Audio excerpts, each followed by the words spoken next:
Hello and welcome again. So this is 2020 Reflections, a series of talks showcasing the diverse perspectives and artistic journeys of some of the artists who participated in the 2020 project.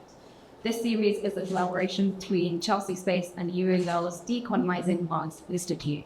So I'm Rowan Tulai and I'm the project assistant on 2020, which I'll explain a little bit more about, just in case you've never heard of it. So this is a 3-year project conceived and developed and led by the director of the Decolonising Arts Institute, Professor Susan Pure-Stein-Locke.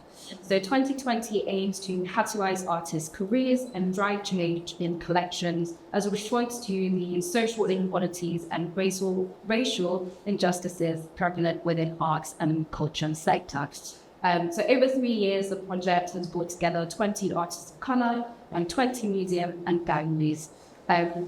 Each artist is undertaking a 15-month residency into the permanent acquisition of new work into the host collection. In addition, a 2020 print portfolio comprising of a contribution from each 2020 artist will be held by the 2020 collection audience. So every Thursday for the next 3 weeks, please be booked if you haven't already. We will be joined by some of the wonderful artists of Creole Wine who wrapped up their residencies last year. Currently have exhibitions or upcoming displays within the collection publics. Today, I'm very pleased to introduce Gayle Chong Kwan, who was in residency in Compton Verney. She's got more interesting things to say about that, so without further ado, welcome. Thank you so much. So I'm really happy to be here today to talk to you and reflect on my new work, the Taotie. I'm going to stand just now, but I'll sit down when I show you images. But I'm just going to talk a bit first about my work and about locating my work in my wider practice. So as Ramatuli said, I was artist in residence at Compton Verney as part of the 2020 project, where I undertook research, experimentation, hosted public engagement activities, and held collective events. So the work developed as 7 photographic shrines, bronze and clay sculptural offerings, and as an annual ritual event. And this evening, I'm going to reflect on the development of the work and also take the chance to look back on it in relation to my wider practice. So central to locating the Taotie in my wider practice is the methodology of imaginal travel that I created and outlined in my PhD at the Royal College of Art. Imaginal travel draws upon 2 aspects of movement that may initially appear contradictory, as travel is involved in physical motion, mapping, and the manipulation of people and resources, whereas the imaginal is rooted in an inner sensibility to mythical, spiritual, and poetic consciousness. But by bringing travel and the imaginal together, each can provide unique perspectives on the other to articulate modes, attitudes, and approaches in fine art practice as individual and shared political and ecological understanding and action in the world. Travel has a central place in my family's origin. In 1959, my father, Cyril Louis Chong Kwan, travelled on the Pierre Loti for 5 weeks through Madagascar, Mombasa, the Suez Canal, Egypt, disembarking in Marseille, by train through France, and then by boat to England, where he worked before getting a train to Edinburgh, where he would start university. It was the first time he had left the island of Mauritius. He was 18 years old. My father's mother family were in Réunion and Madagascar, and may have come from Malaysia, where many Han Chinese travelled to in the early 19th century for work. My father's father travelled from Moyan in China to Mauritius in the early 20th century as an economic migrant, where he set up a corner shop. When Chinese immigration was processed in Mauritius, Moyen Mandarin names were often changed to Cantonese romanization. A further change could occur in transposing the Chinese order of full surname, name, name into the surname. My surname, Chong Kwan, is the result. My mother's family travelled from Forfar in Scotland in the mid-19th century to live in Calcutta, where my great-great-grandfather, Fred Bairstow, worked as a train driver for the East India Railway Company. My historiography is contrapuntal and nomadic. I am an embodiment through my natality of crosswinds and counterpoints of different travel in relation to colonialism.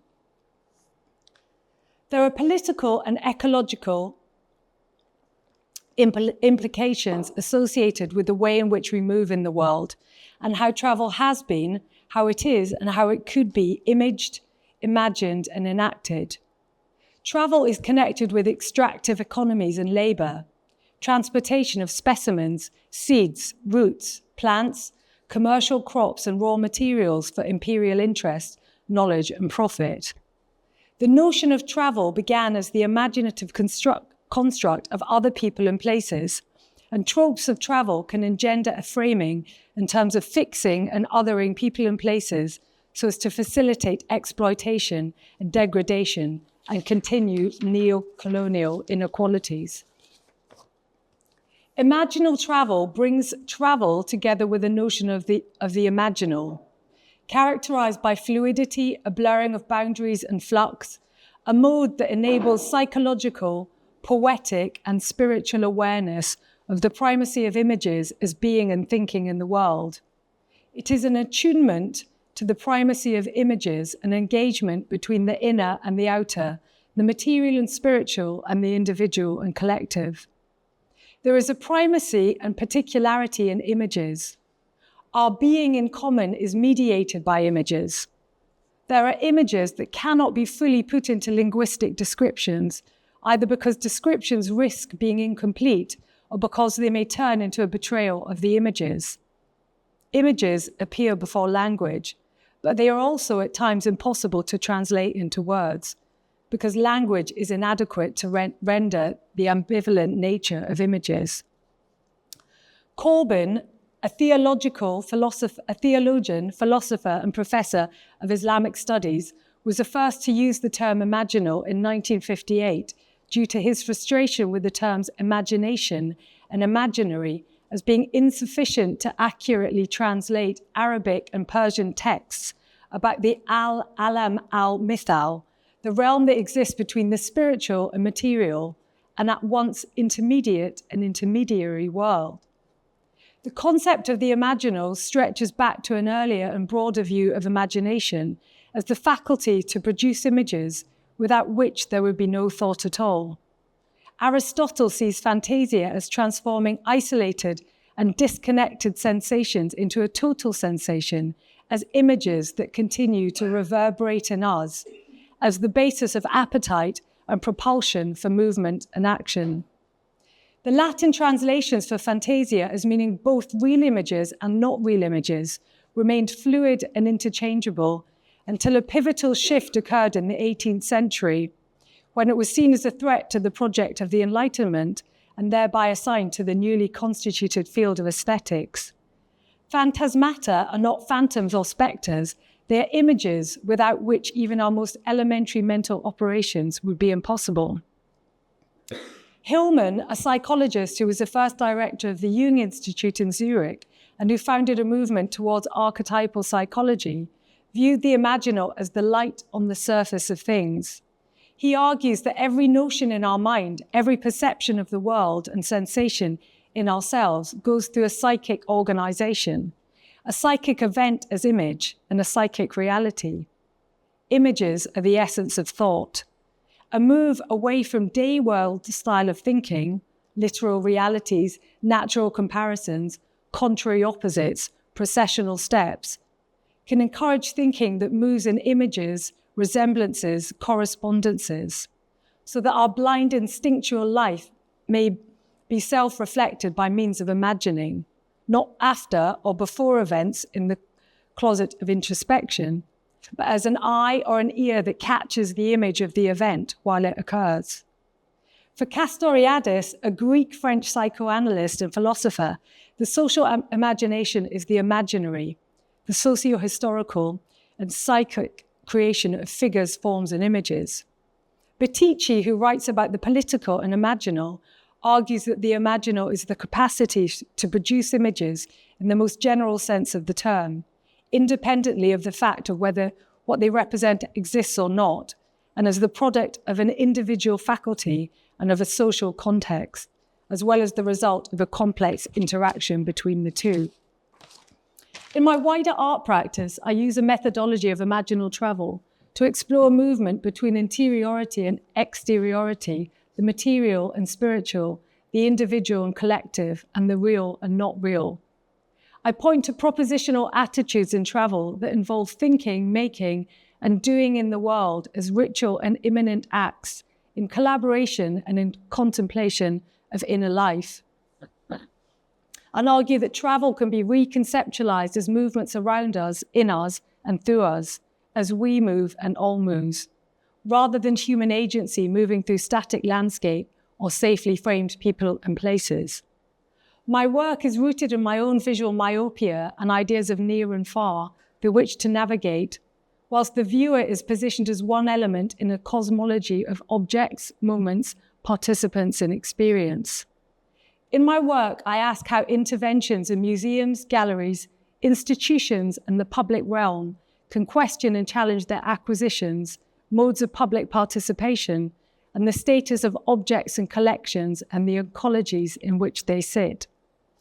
I'm interested in bringing histories, particularly unseen or little known, temporary, sensory, felt, and lived, to life as a way of showing an amplified, fuller picture of the past while highlighting contemporary issues. In early works of mine, there are themes that appear in the Taotie. In Kew Pamplemousse, made in 2000, I connected two botanical gardens, Kew Gardens and Pamplemousse Gardens in Mauritius, two sites of colonial histories, extractive economies, and unequal power and position in multiple exposures on one photographic film. A photographic collage on film in a blurring and bringing together of botanical histories. In Chorus, I explored collective and individual experience and offerings, made in 2001 for a Festival of Light in East London, in Homerton, the area in which I lived, and which had recently been in the news about how dangerous it was, particularly at night. I walked in the area when dusk fell and asked people for a light and if I could photograph them. I then printed the photographs and attached them to rows of chairs in a darkened lecture theatre in Homerton Library, in front of which I set up a table, chair, and book with images, a lighter, a pen, and an invitation for visitors to contribute. The book, with pen attached and an invitation to continue writing in it, went into the library collection. I explored rituals of sustenance and the senses in Memory Tasting Unit in 2004. I collected food memories from people who live and work along Roman Road Market in London. I bought and then made them according to people's instructions and set up a temporary tasting booth in a wooden market stall in which a single visitor could enter. Each was given a memory menu to select from, and wearing blindfolds and headphones could taste the memories and contribute their own. I created manipulated memory tasting booth in 2005 from discarded cardboard using chinoiserie tropes, including smiling Chinese men holding up a door from Luke Lightfoot's 18th century chinoiserie room in Claydon House in Buckinghamshire. The booth connects with the closest Chinese takeaway restaurant in each location, where I order spring rolls, a contemporary chinoiserie dish, and these can be tasted while listening to memories associated with it and recording their own message. Cocaine juxtaposed historical and contemporary landscapes, leisure and consumption, in 12 large format photographs based on 14th century ideas of a glutton's paradise. Each depicts a mythical landscape constructed from a single foodstuff, which appear enticing, but on closer inspection, verge on the repellent. Thinking about how the touristic gaze is altering, incrementally theatricalizing, and consuming the landscape of islands, including Mauritius. In Journey to the Center of the Earth, I worked with sensory, cultural, familial, and personal memories of food and sustenance, and collective landscapes and as an immersive installation. Sited in 3 major sites at London Bridge, Southwark and Borough, I developed it over 2 years with around 150 station staff, catering college students and market traders. Taking its title from Jules Verne's novel of extraordinary underground journey, bodily digestion and the cooking of the earth, the work wove science fictional subterranean travel with the capital's gastronomic heritage that was altered and enriched by people arriving from Britain's ex-colonies, invited to work in transport and health sectors in the 1950s and 60s. Atlantis was part of my wider The Grand Tour project around historical and contemporary tourism, waste and ruin. In the work, I explored shifts in scale, detail, and the relationships between sculpture and photography. Flora-based sculptures and large photographs echo Atlantis, first described by Plato, supposedly catastrophically buried under the sea when its once virtuous inhabitants angered the gods with sin and corruption, and an earthquake was unleashed, triggering the flood. My version is made from discarded plastic food containers, which make up the floating islands of waste in our seas now, the Great Pacific and Great Atlantic garbage patches. In Anthropocene at Bloomberg Space, I explored collage, close-up detail, vistas, ruins and remains, waste and value. Through staging, the view, the place where an action or event occurs, the scene of a possible crime, and shifts in scale in our understanding and comprehension of the Anthropocene. The entrance panels combine contemporary waste I collected around Bloomberg Square with secondary waste from an archaeological dig I went on with the Museum of London Archaeology around the site of the Temple of Mithras. Large-scale photographs in the background feature London's lost and destroyed buildings. In Wastegate in 2011 at the South Bank Centre, I explored vistas and distance, details, periphery and edges, using 20,000 discarded and used plastic milk bottles as stalactites and stalagmites. I interviewed people who live and work in Moravia in Colombia, an area built on waste, and around Bywater's Recycling and Recovery Centre in Bow, where the South Bank Centre waste is processed, to collect their experiences of the visibility and invisibility of waste. Those recordings in Spanish and English wove through the installation. I later developed the work for the Auckland Art Festival in New Zealand. Themes of works worn on the body, the juxtaposition of historical and contemporary as collage and procession, are innovation, made in 2021 for the Royal Albert Memorial Museum in Exeter. I was interested in the material absence of women in the Roman collection at RAM and how this might connect to women's contemporary experiences in the public realm, and as a critique and counterbalance to the historical Roman military processions called ovations, which were a form of Roman triumph undertaken by men. I made 12 photographic headpieces based on particular women from Roman history and myth, worn by women in processions through the city, past Roman architecture and contemporary shopping areas. The experience of walking slowly in procession as a group of only women, and in a manner that hovered between normality and theatricality, at a slowness and in silence, aroused huge interest, but also great vitriol from men. In Memory Trace, commissioned by the Wellcome Trust, I explored collage, close-up detail, vistas and distance through the work with Professor Eleanor Maguire around her research and how the hippocampus grows in the brains of London taxi drivers in order to accommodate in-depth experiential and relational spatial knowledge. I created a London skyline from historical illustrations and drawings of the hippocampus and brain, sourced from the Wellcome Trust archive. During the day, the detailed archival collage landscape can be seen. At night, it fades to silhouette and light journeys, and neural pathways come to the fore. In the circulating department, made as artist in residence of the V&A in 2021, I wanted to explore the museum as process, movement, flux, and flow, rather than endpoint display. I worked with people in transportation, cleaning, conserving, acquisition, disposal, and pest management, and was interested in the historical circulation department, which ran from 1850 to 1977. That was the first travelling gallery in the UK. It loaned original works and copies to provincial and national museums, libraries, galleries, art colleges, and schools. It had a higher than usual intake of women. Its staff were from Art College rather than Oxbridge, and some of the people in the staff were members of the Communist Party.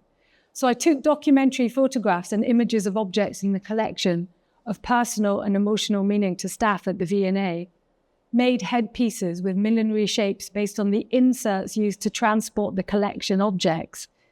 And these were installed in the Raphael Cartoons gallery, and then took photographs of each worn by the person with whom I worked in rooms with objects of sensory, emotional, and professional resonance to them. In a pocket full of sand at John Hansard Gallery, I explored personal, political, historical, and geological shifts in scale, focusing and blurring of details, colonial and extractive histories, labour and leisure, and connections between layers of time and geological strata through the coloured earth and sands in Mauritius and Allen Bay on the Isle of Wight. A moving image work depicted sand structures and archival footage as shifting grains of sand. The structures were amplified versions of significant colonial buildings in Mauritius. Archival footage from the 1940s and 50s contrasted the experience of two young boys, one in a promotional tourism film for the Isle of Wight that references the title of the exhibition, and one in a film showing colonial life in Mauritius as a British dependency. A large-scale hand-sewn printed panorama collaged micro and macro perspectives on deep time, colonial history, and contemporary treatment of immigrants. Mounted on wooden towers, sculptures made from bagasse, a waste product of the sugar industry, evoked colonial towers, forts, and children's building blocks, and it's used as a sustainable construction material. Cubes of brown cane sugar from Mauritius are displayed on a wrapping paper of a composite map of both islands, an X marking the spot of possible extraction, production, and exploitation. When I started my residency at Compton Verney in 2022, I wanted to explore institutional, ritual, and sensorial haunting through contrasting the portrait miniatures and Chinese bronze funeral objects. The intimate portrait miniatures were used for remembrance or longing, and the bronze Chinese objects made for rituals. The objects in both collections hold multiple presences, shifts in scale, absence, remembrance and longing, closeness and intimacy. The Chinese bronze collection at Compton Verney, which spans 1,500 years from the early Shang Dynasty to the Han Dynasty, includes ritual objects that are larger and more elaborate versions of domestic vessels that were buried alongside the dead. The miniature portraits are intimately connected to the body, as they were often worn under clothes or next to skin, and when taken out could be held in the palm of the hand. So research, meetings, tactile encounters, experimentation, sensory activities, and public engagement were part of my residency and shaped the work. I was interested in exploring ritual and photography, letting ritual and research lead the development of the work. I was struck by the bodily inner hidden histories of a practice of X-raying objects and collections for information on provenance, repairs, construction, structure, and techniques. And I became interested in the Taotie, zoomorphic and symmetrical masks of an animal-human monster that's both a protector and a devourer, a glutton. These appear in many of the Chinese bronze vessels in the collection at Compton Verney. So Taotie are ancient mythical Chinese creatures that exist between human and animal, earthly and heavenly, devouring monster and spiritual protector. The function of the Taotie motif has been variously interpreted. It could be totemic, protective, or an abstracted symbolic representation of the forces of nature. And I was keen to amalgamate the sensibility of the miniatures and bronzes, revealing and exposing sort of spectral revenants of sustenance, memory, and colonial and diasporic histories.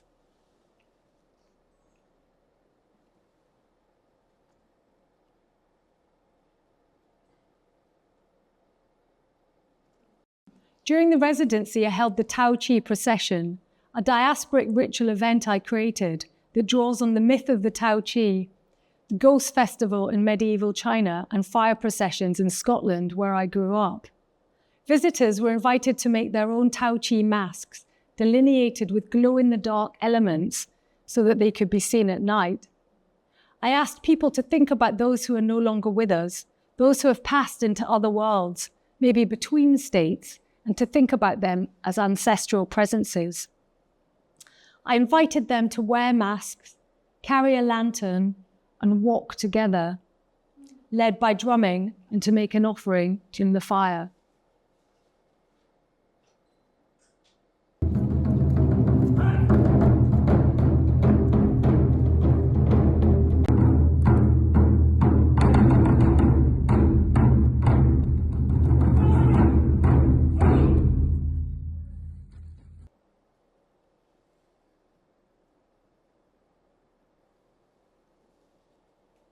The work developed as photographic shrines, featuring pictures of myself wearing masks, made of archival and historical images that range in size from intimate to monumental, captured in contemporary locations, and accompanied by bronze and clay sculptural offerings. Each self-portrait features myself wearing a three-dimensional mask made from images cut and collaged together to form a Taotie. The eyes, nose, and half-formed mouth are talismans of my own diasporic heritage, histories of extraction and exploitation. Each setting is directly connected to the complex histories presented through the archival materials of the mask.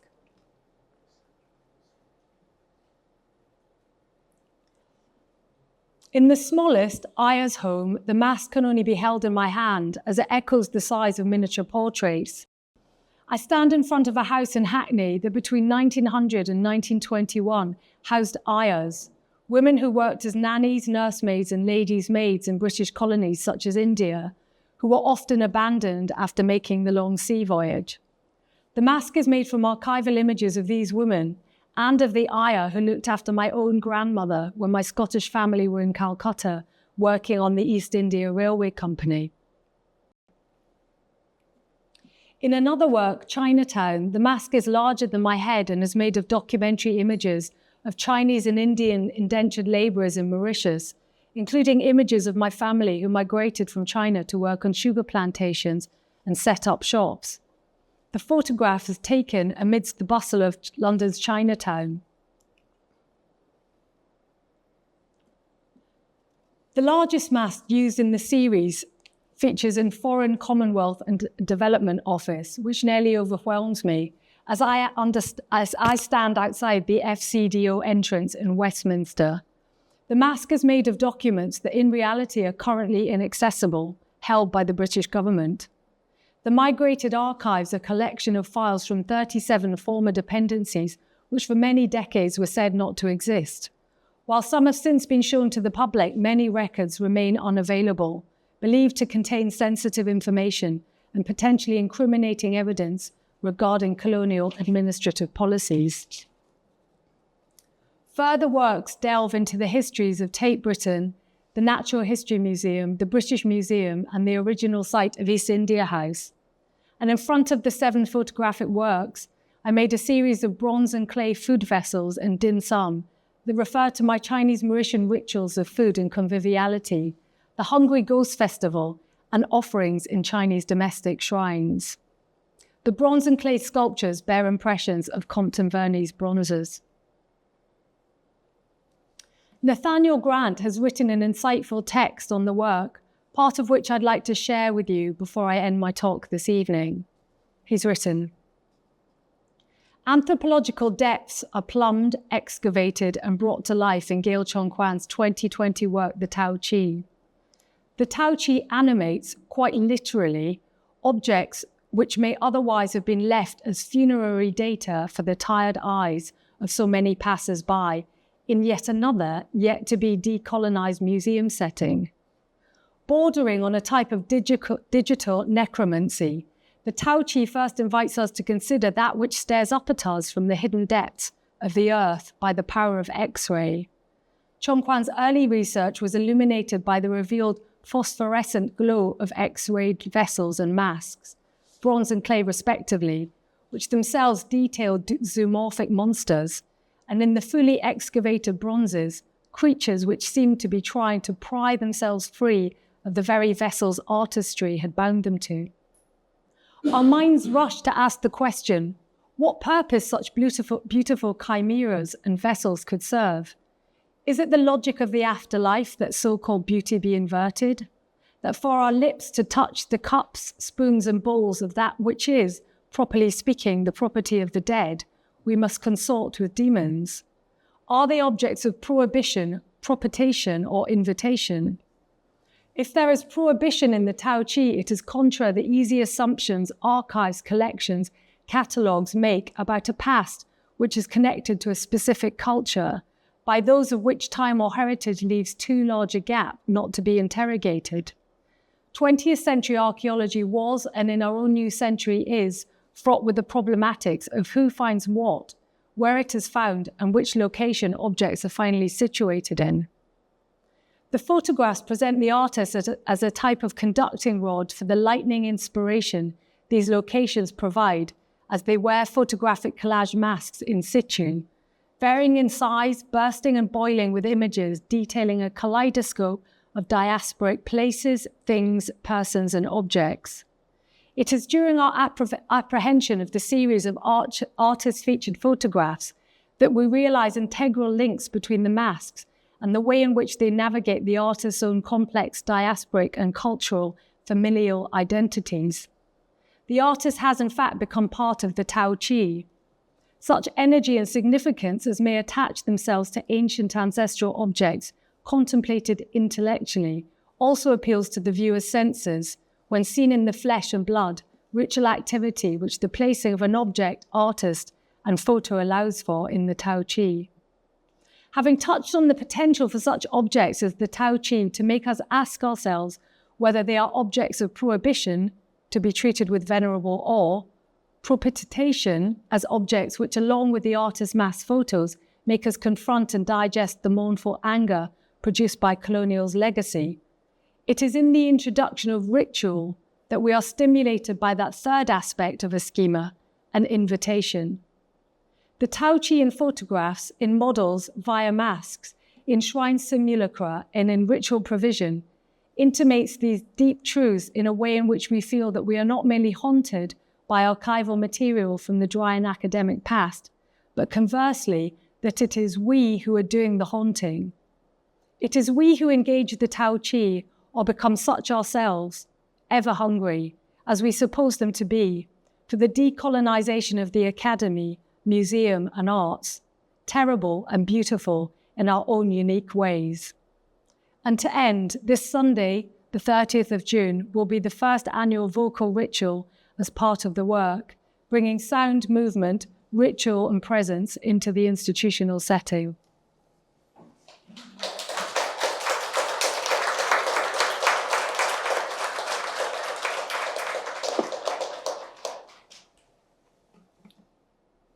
So I think I'm going to invite if there's any questions. How are we for time? Oh, okay.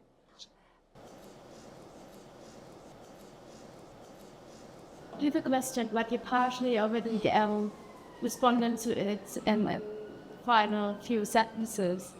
And I was reminded by the mask, looking at the mask, I was reminded by Paul Klee's Angulis, which is based on Walter Benjamin's Angel of History, who's blown into the present, but looking into the past. And you saying that it's we who who are doing the haunted. I was asking about the future and what plan it plays in your mask and how much it is embodied in the haunting, and where you would bring the decolonization into a future that would embody past, present, and future.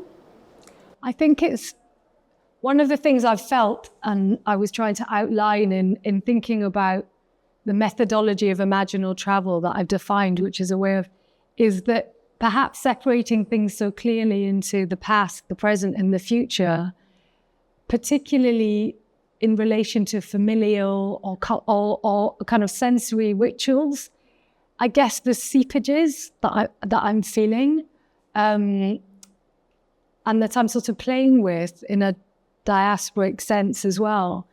And I think notions of how these might sit within a collection, I mean, this goes to the very heart of the 2020 project. There's a kind of problematic endeavor inherent in the project because it goes in the museum. So where does one place oneself within that? But equally, in terms of my own diasporic belonging, the sense of placing has always been something that involves movement. Really. So I guess I can see that's in your time weapon, right? In the formative understanding of cutting across. Yes. Enacting all the three. Yes, and I'm not even sure if it's reenacting because I probably couldn't go back to the original act. There's just a kind of flow and fluidity and movement and flux, I guess. That answers you that. Yeah.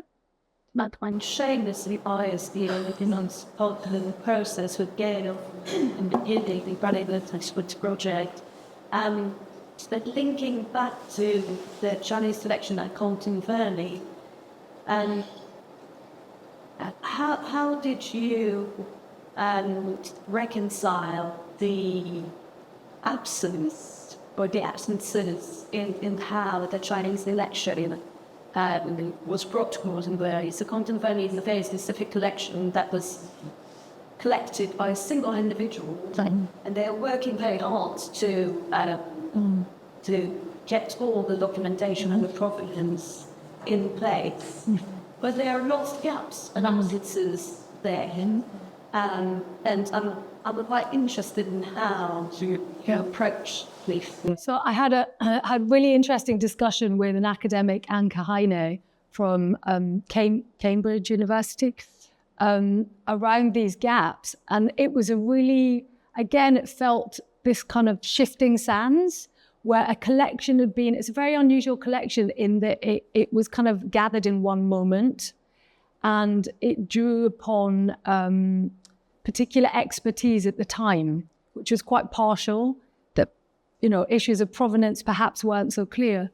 For me, it was really the moment of the X-rays was my way of sort of somehow going beneath the surface of that and acknowledging the sort of never-ending attempt to see. And, you know, with the X-rays, they're X-rays that are done to determine the mending histories or the kind of inner hidden realities of the objects. And to me, that felt the way in to the work and the way that I could sit with this very impartial or sort of, you know, the gaps, and Compton Verney equally, there was a kind of journey that I think I was their first artist in residence. I didn't really know that I would be artist in residence there. It felt more like I was doing work, but they sort of quite readily called me their artist in residence. And I think it was a way of them also testing ground or trying things out. And it's been a very fruitful and quite emotional connection I formed with Compton Verney and the people in Compton Verney. Yeah.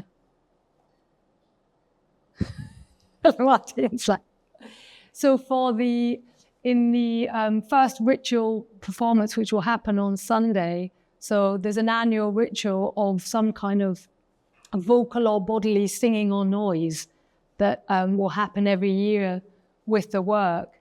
And somebody that I've been working with at most closely at Compton Verney is actually a professional singer, and really had she suggested that she wanted to be the first. So there's a kind of ownership that's been taken of it, which is really interesting, really familial somehow. And one thing I hadn't said in my talk was that often I used to describe my work as a series, but it's not a series, it's actually a family. And I think I'm really influenced by seeing the photographs of my Mauritian sort of father's 11 members of his family, or and we had it's been really nice seeing sort of old faces and people that I've known through, and that are here, that are in sort of in the arts and in London in the arts. And again, it's that sort of feeling of familial presence. But I think I don't make series, I make family. That's yeah. I wanted to ask a question. It's 2020 coalitions competition. It was biggest competition I've seen ever in my sort of professional career. But also, I wanted to find out what process to why you chose Compton Verney, and was it some medium selection, and how does that process occur? So that's a really interesting question. So a lot of the time when I was sort of writing this reflection, I started getting a bit too much into the idea of reflection. I wrote a whole page that you're lucky I just took out, because I was thinking about the way in which, when you're reflecting on something, you're sort of bringing together that initial feeling of what you had for something and then the final work. But actually, it's also that initial feeling of when you sort of articulate what you might do somewhere, or when you, with the 2020 project, we could choose which institution and which part of the collection we would work with. So it was very, very open. But immediately in this kind of trans-historical way I've been working, of different time frames and different periods, I could feel the kind of intimacy of the miniature portraits. These quite incredible, both the miniature portraits and the bronze vessels are not seen or shown in a kind of, to quote Hillman's idea of that sort of day world thinking. They're put in graves, or they're worn in clothes. They probably would have been quite warm. They were worn against the skin, incredibly intimate. And then and tiny, you would hold them in your hand. So the session I had kind of holding them was quite incredible. And then these bronze vessels that over a more elaborate kind of, so that the shifts in scale really spoke to me. And I'd mentioned the myopia that I have. So although I'm an artist and I work a lot with photography, I have about 10 centimeters in front of my face that I can see. Can't see anything beyond that. So when I take my contact lenses out, the way that I apprehend the world is I can see vague outlines, and then suddenly I'm very close to something and I see massive details. So I used to work a lot, and I still work a lot with the idea of the vista, because I can never see a vista. I can just see very close up all the outlines. So I'm always going between those things.